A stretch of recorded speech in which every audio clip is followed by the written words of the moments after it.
A Terra, 4 bilhões e meio de anos atrás. Sem água, sem vida, sem futuro. No entanto, uma série de desastres transformou essa Terra inculta e sem vida em um planeta azul.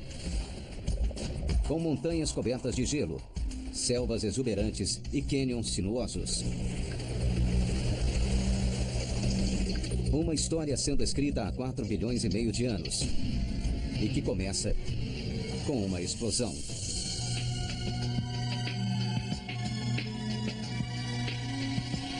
Maravilhas da natureza. A história do mundo.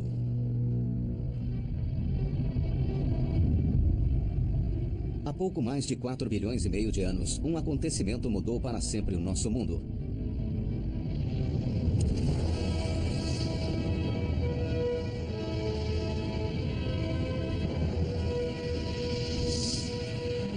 Um planeta do tamanho de Marte colidiu contra o nosso, fundindo os dois.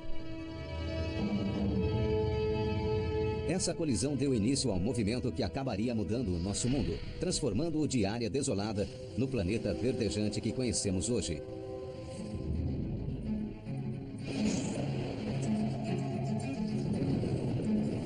Todos os dias aprendemos coisas novas sobre o nosso planeta. E esse não é o tipo de geologia que pode ser examinado em laboratório. Para entendê-lo, é preciso um tipo especial de cientista, que vai ao extremo para conseguir respostas. Para desvendar a verdadeira história do mundo, é preciso vivê-la. E o que se descobriu foi que uma combinação de uma série de catástrofes e violentos cataclismos deu origem ao mundo como o conhecemos. Este tranquilo planeta azul foi forjado pelo Armagedon. 4 bilhões e meio de anos atrás, a Terra era um inferno vulcânico. Os gases desse caos formaram uma atmosfera primitiva. Hidrogênio combinado ao oxigênio criaram água, que acabou cobrindo o planeta. Mas no início, não havia terra nos vastos mares do planeta. Apenas água tingida de verde pelo vazamento de ferro do núcleo da Terra. Então, de onde veio a Terra? A resposta não está na superfície, mas nas profundezas do coração do planeta. O mundo como o conhecemos flutua sobre um mar de rocha derretida, o magma, que borbulha sob a crosta onde pisamos. Quando os dois mundos colidiram há 4 bilhões e meio de anos, eles se fundiram e formaram um planeta tão enorme que as pressões extremas derreteram o seu interior. O resultado foi lava. Rocha que se derreteu ao ser submetida a temperaturas extremas.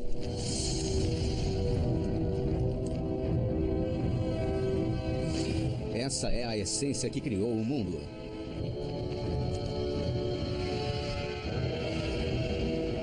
Nos oceanos da Terra ainda jovem, cuja crosta tinha apenas 5 quilômetros de profundidade, a lava forçaria o seu caminho para cima através de pontos vulneráveis conhecidos como hotspots, espalhados por todo o planeta.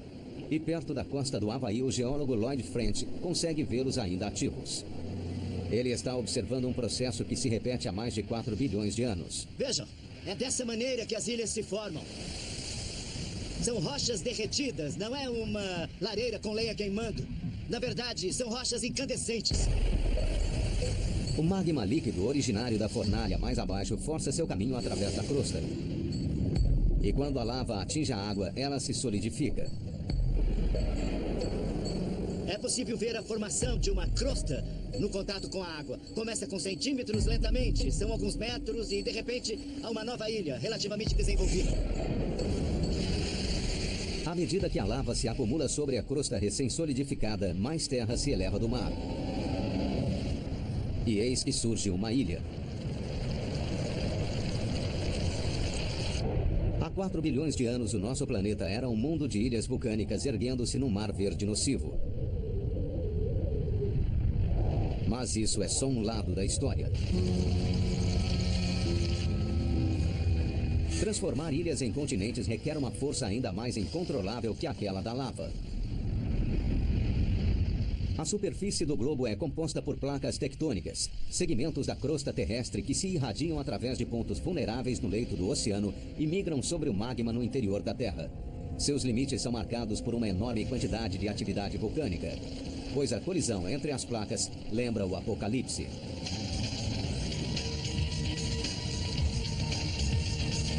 Quando as placas entram em fricção, projetam a crosta para cima, formando gigantescas cadeias montanhosas, criando na Terra um verdadeiro inferno de atividade vulcânica.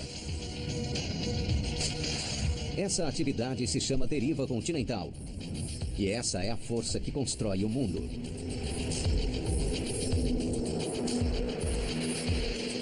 Por bilhões de anos, a deriva continental acumularia massas de terra cada vez maiores. Até que cerca de 1,8 bilhões de anos atrás, uma colisão gigantesca criou condições que revolucionariam a vida na Terra. O aventureiro Will Gadd foi ao Grand Canyon, onde o geólogo Carl Galstrom lhe mostrará evidências desse evento. No interior do cânion há uma camada de rocha de mais de 2 bilhões de anos de idade.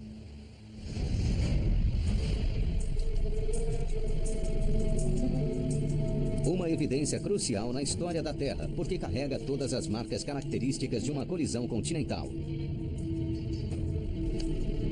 Olha só isso, isso é fantástico. Veja as camadas e as faixas aqui. Essas aqui são rochas metamórficas. E o que são essas faixas aqui? Bom, imagine a força da colisão de 2 continentes. E dá pra ver as evidências, elas correm por aqui. São essas faixas aqui. Isso são indícios de que essas rochas foram formadas por uma pressão tremenda durante uma colisão de placas tectônicas 1,8 bilhões de anos atrás. E estão entre as rochas mais antigas do Grand Canyon. Esta rocha marca o momento em que um continente foi criado. Cerca de 1,8 bilhões de anos atrás, um pequeno grupo de ilhas pré-históricas se interpôs no caminho da massa de terra gigante enquanto ela derivava pela crosta terrestre. Um dia, essa massa continental daria origem à América. Ela passou por sobre as ilhas, esmagando-as e retorcendo-as em um caldeirão de fogo que acabou por fundi-las e transformá-las em um único continente gigante. O primeiro supercontinente do mundo, Rodinia.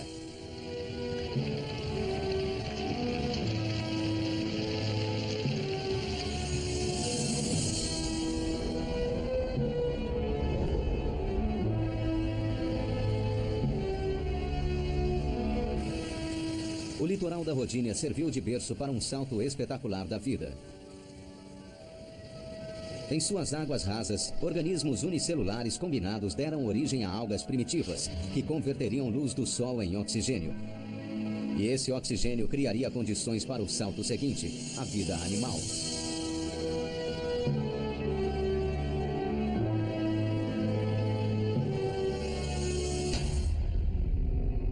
A vida teve 1,5 bilhão de anos para prosperar. Mas outro desastre global espreitava e mataria quase todas as criaturas no planeta. 300 milhões de anos atrás, o mundo estava repleto de vida. Mas a vida é frágil. Não precisa muito para que ela seja extinta. E uma cadeia de eventos iminentes quase provocou sua extinção. O aventureiro Will Gadd e o geólogo Matt Gand estão nos limites do Saara em busca de uma pista desse evento. Embora nos pareça enorme, em termos geológicos, o Saara é considerado pequeno. Quer mesmo essa rocha? Quero algo conclusivo. Isso porque a busca de Matt remonta a um tempo em que o Saara era muito, muito maior.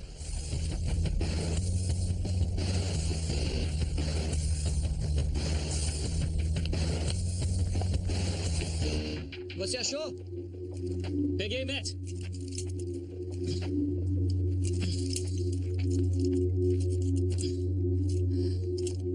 Bem-vindo de volta. E ótimo. É?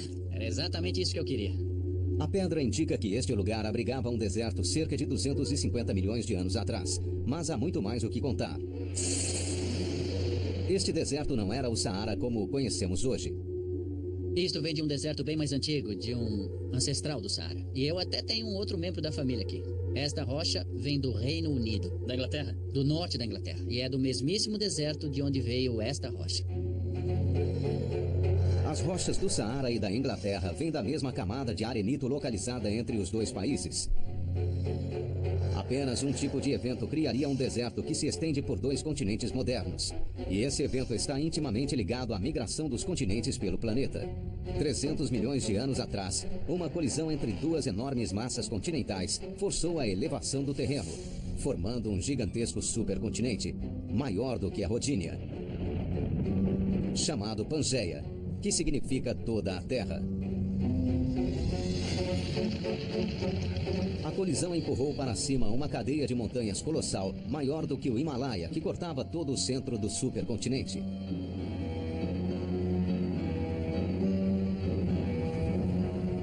Essas montanhas contribuiriam para a catástrofe que se abateria sobre o mundo.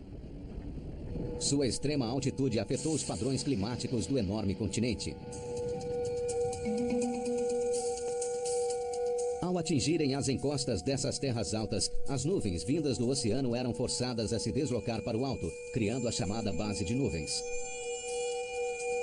Incapazes de atingir o interior do continente, as nuvens passaram a acumular muita umidade até que a condensação inundasse a costa de chuva.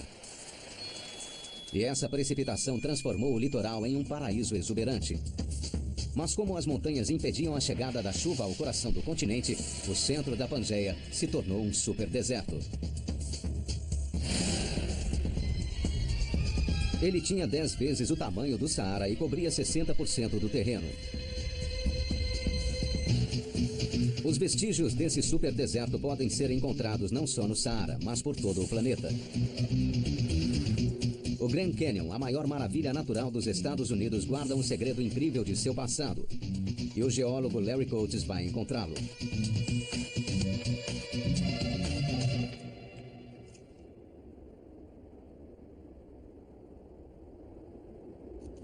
O Grand Canyon é um dos poucos lugares na Terra que apresenta um talho natural nas camadas de rocha que nos permite observar seu passado geológico.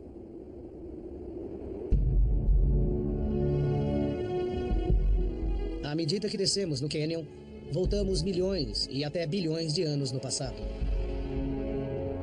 Aqui, Larry consegue visualizar que parte do Canyon é composta por grandes dunas formadas pelo vento. Quando as dunas de areia se formaram, grãos de areia foram soprados duna acima e desceram pelo outro lado. E no decorrer de milênios, essa areia foi enterrada em profundidade suficiente para se transformar em pedra. Essas camadas são uma prova de que há 265 milhões de anos, o maior deserto do mundo cobria não apenas a África, mas também as Américas.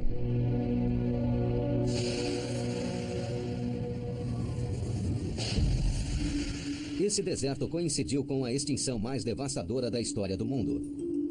Perto de 90% da vida selvagem do planeta foi extinta. Cientistas ainda estão divididos sobre o que causou essa extinção. A teoria mais conhecida afirma que grandes erupções vulcânicas liberaram metano na atmosfera, envenenando o globo. Isso teria coincidido com um enorme aumento nas temperaturas de todo o planeta, originando o superdeserto da Pangeia e dizimando a maior parte dos seres vivos.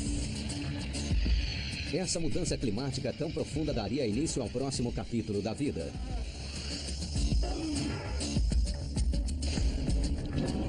Mas os sobreviventes desse apocalipse estavam para vivenciar outra catástrofe que literalmente despedaçaria o mundo. Há 250 milhões de anos, o nosso mundo caminhava para a extinção.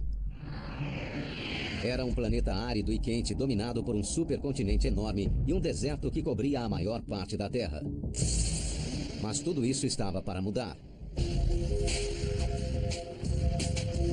No norte do Saara, o paleontólogo Matt Lamana tem explorado uma parte do deserto que conta uma história incrivelmente diferente.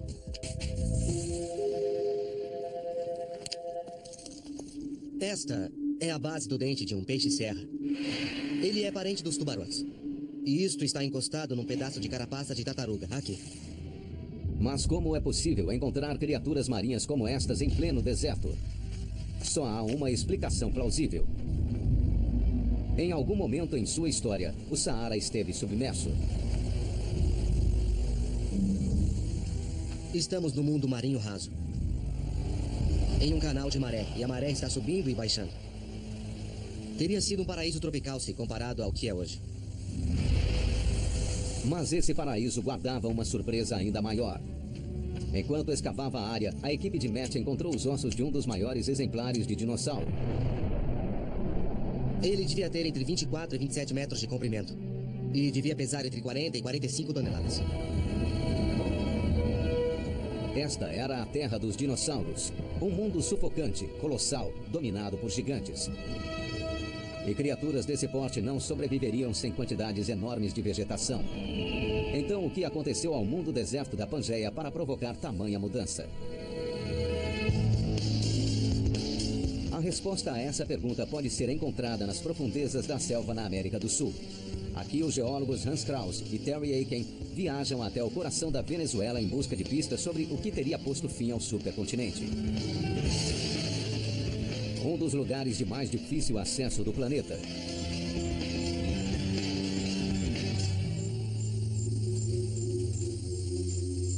O destino deles é Ayantepui, a Montanha do Diabo, uma parede de pedra de 1,5 km de altura que carrega as cicatrizes de um evento cataclísmico.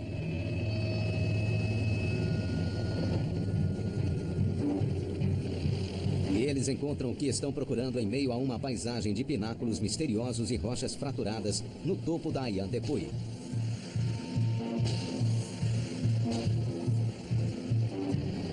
Hans e Terry vieram até aqui para descobrir o que milhões de anos atrás pôde ter transformado um deserto num paraíso.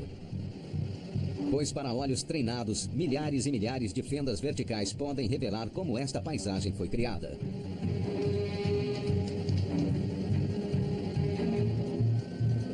Chama a atenção os formatos quadrado e de diamante das torres que refletem um padrão de fraturas na rocha.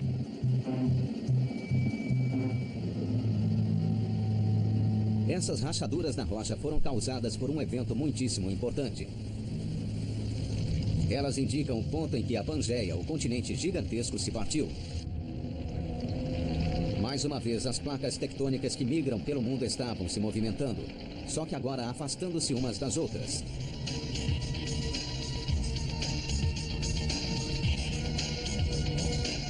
Centímetro a centímetro, milênio a milênio, o antigo supercontinente se separou, dando origem a vários continentes, incluindo a América do Sul. O traumatismo singular sofrido por essa área esculpiu penhascos de tirar o fôlego, que formam um conjunto espetacular de cachoeiras, que caem em mais de 1,5 km do topo do Ayantepui nos últimos 70 milhões de anos.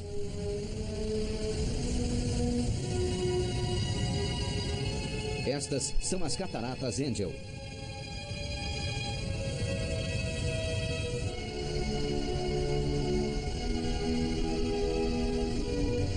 Mas Ayantepui não era o único lugar que estava se movimentando.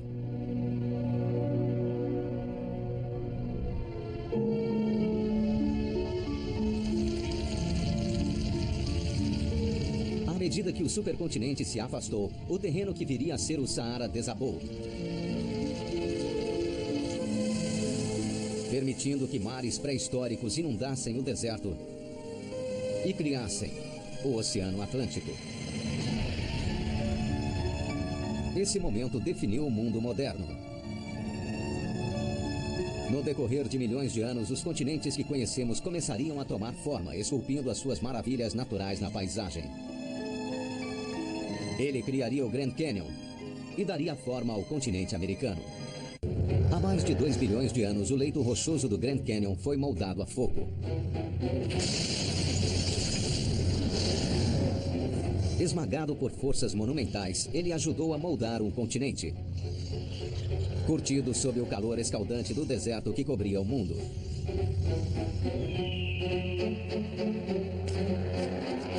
Mas ele seria inundado.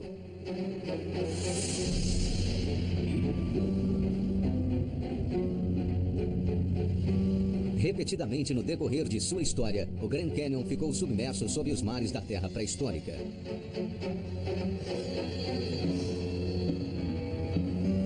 Antigas criaturas marinhas, há muito extintas, sobreviveram como fósseis nas camadas geológicas das paredes do cânion, como evidências de mares há tempos desaparecidos.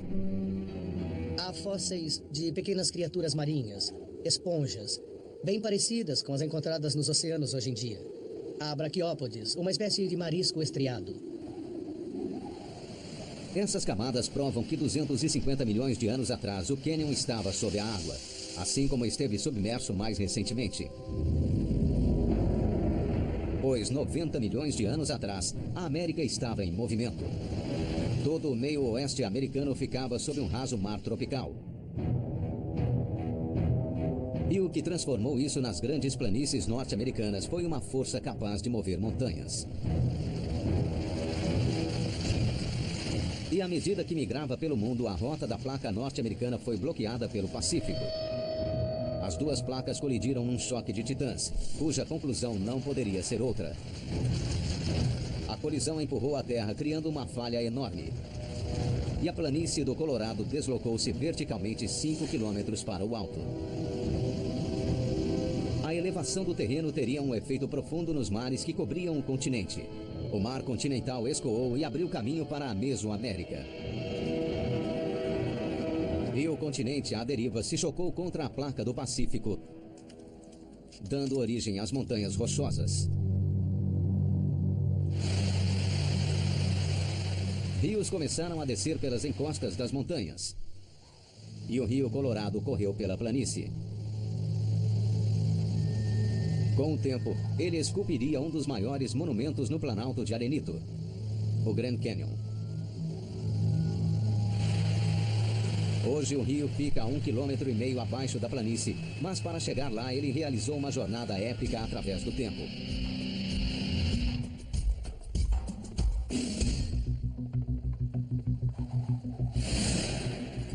Will Gadd e o geólogo Micah Jessop vão escalar um pináculo de 120 metros para descobrir qual foi a distância que o Colorado percorreu.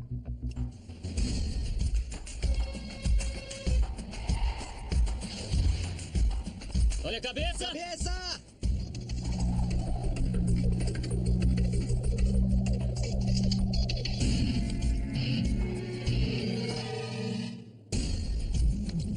Nossa, isso foi ótimo. Boa roda, não é?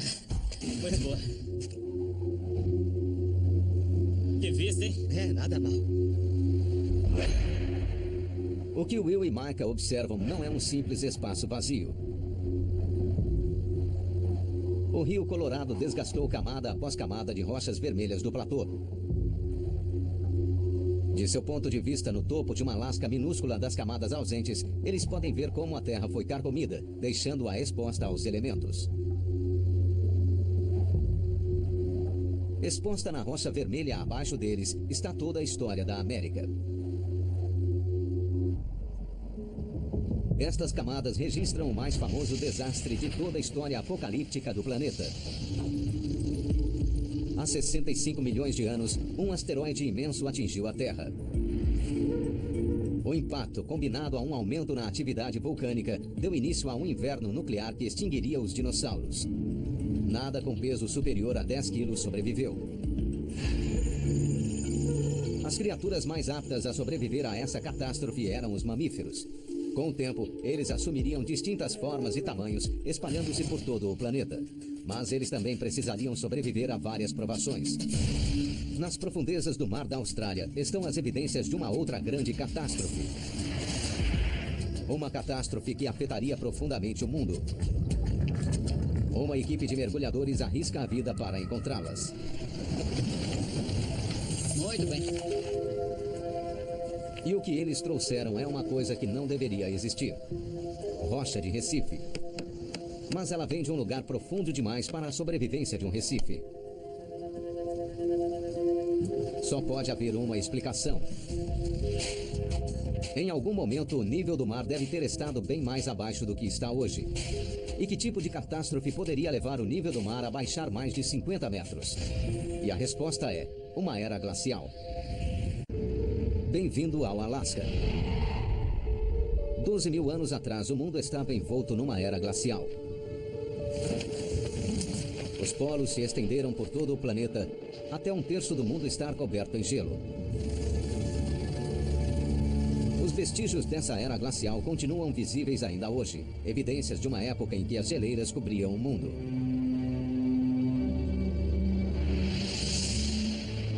Will Gadd está aqui com Peter Hausler, um especialista em gelo, para explorar um dos lugares mais perigosos do mundo, o fundo de uma geleira. Corda! Pronto, lá vamos nós. Só tem um jeito de descer. Cara. Uma geleira é composta de milhões de toneladas de gelo compactado que descem a montanha à razão de 30 centímetros por dia. Cerca de 3 milhões de anos atrás, atividades tectônicas somadas a mudanças diminutas na rotação da Terra em torno do Sol permitiu que geleiras como esta tomassem o mundo.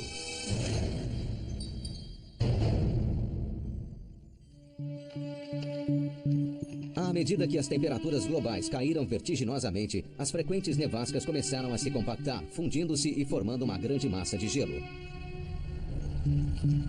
E a neve continuou caindo, expulsando molécula por molécula de ar até não haver mais nada. Só gelo sólido. O gelo começou a fluir sob o seu próprio peso. E milhões de geleiras desceram implacavelmente dos polos como uma lenta onda de maré engolindo o mundo. Tinha início a Era Glacial. O Alasca ainda contém geleiras que se formaram nessa era quando literalmente remoldaram o mundo.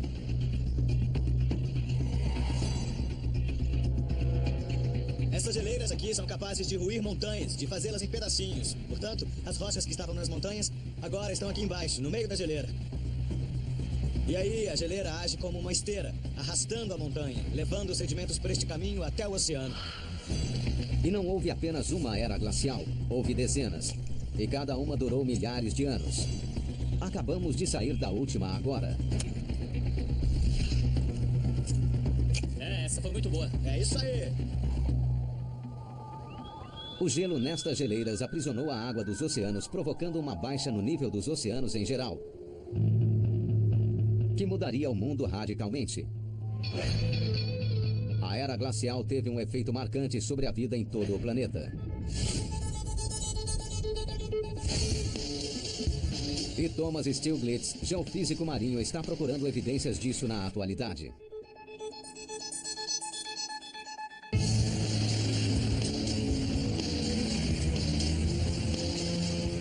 Sua busca o trouxe a um litoral remoto no norte da Austrália, onde ele investiga um fenômeno muito particular. Estou tentando encontrar. Aqui está. Acho que achei. Eu vi essa coisa borbulhando e o que está saindo daqui é água doce. E é potável. Isto é um Monkey Hole. É um canal submarino que segue o curso de um rio antigo. Ou seja, é incrível, mas existe água doce fluindo sob o oceano. Como tal aberração da natureza pode existir? O fato de que os Monkey Holes são encontrados ao longo desses canais de rio revela que em algum momento, no passado geológico, o nível do mar deve ter estado baixo para poder formar esses canais, senão não estariam lá. 12 mil anos atrás, a era glacial provocou a queda do nível dos mares no mundo todo. Isso expôs o litoral da Austrália, criando rios que hoje levam água doce até o mar.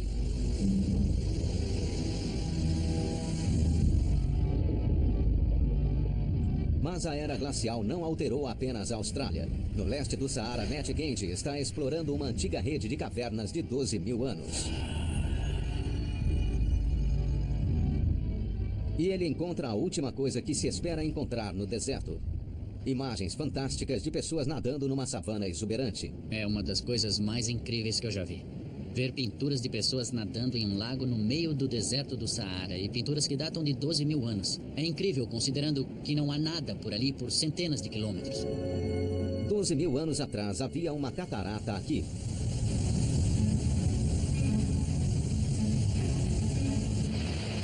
Alimentando um oásis que cobria a maior parte do terreno.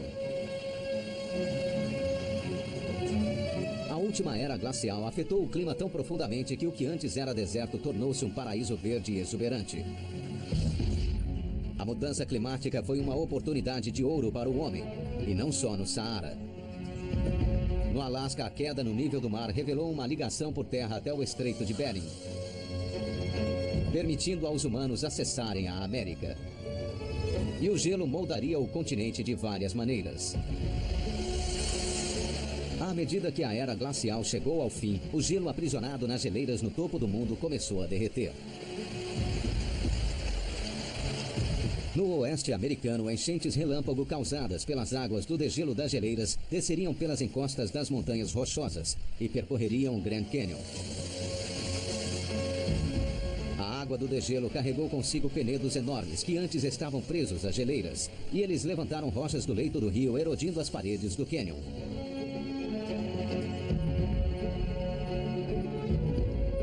Nascido do fogo da colisão continental, o Grand Canyon acabou sendo esculpido pelo gelo.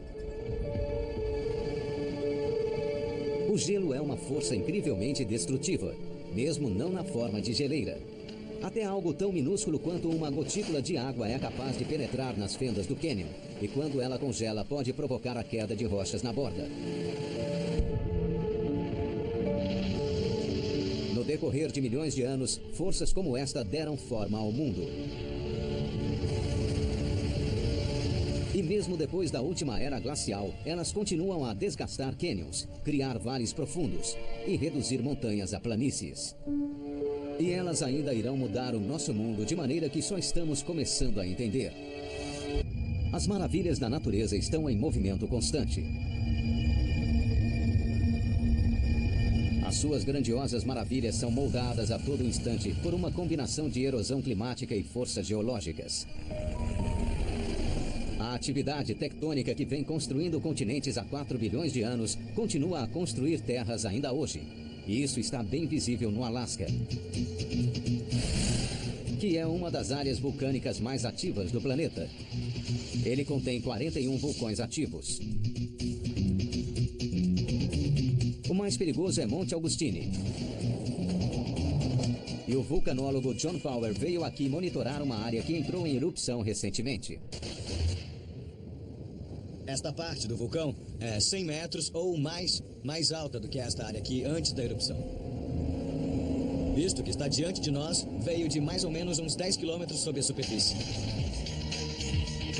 As forças vulcânicas que dão forma ao nosso mundo continuam a deslocar novas terras para cima no Alasca com uma rapidez incrível.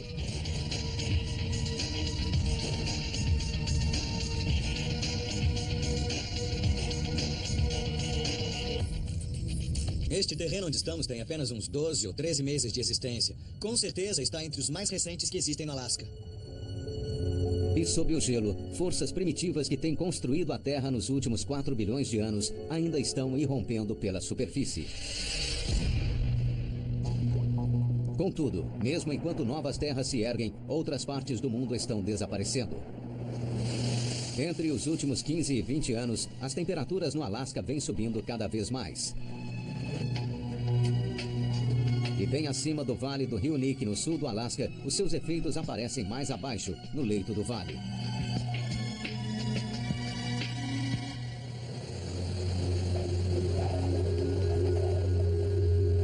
Certa vez, todo este vale já esteve coberto por uma geleira. Hoje, onde antes havia gelo, árvores cobrem o chão do vale, forçando a geleira de volta para as montanhas. A vida como a conhecemos está deixando a sua marca por todo o planeta. Mas o que o futuro reserva para o nosso mundo?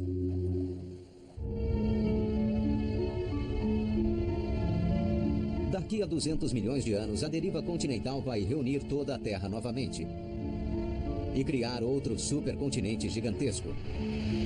Pangeia Última. Será tão enorme que um superdeserto gigantesco novamente ficará em seu coração. Quem sabe se a humanidade ainda estará presente para vê-lo? Os dinossauros dominaram o mundo durante 150 milhões de anos.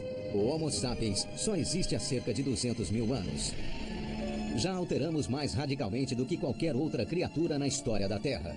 Mas em termos geológicos, somos apenas um pontinho no tempo. 4 bilhões e meio de anos de história nos ensinaram que as forças que criaram as maravilhas naturais de que desfrutamos hoje criarão paisagens ainda mais grandiosas, ainda mais incríveis do que qualquer outra conhecida. Versão brasileira, DPN Santos.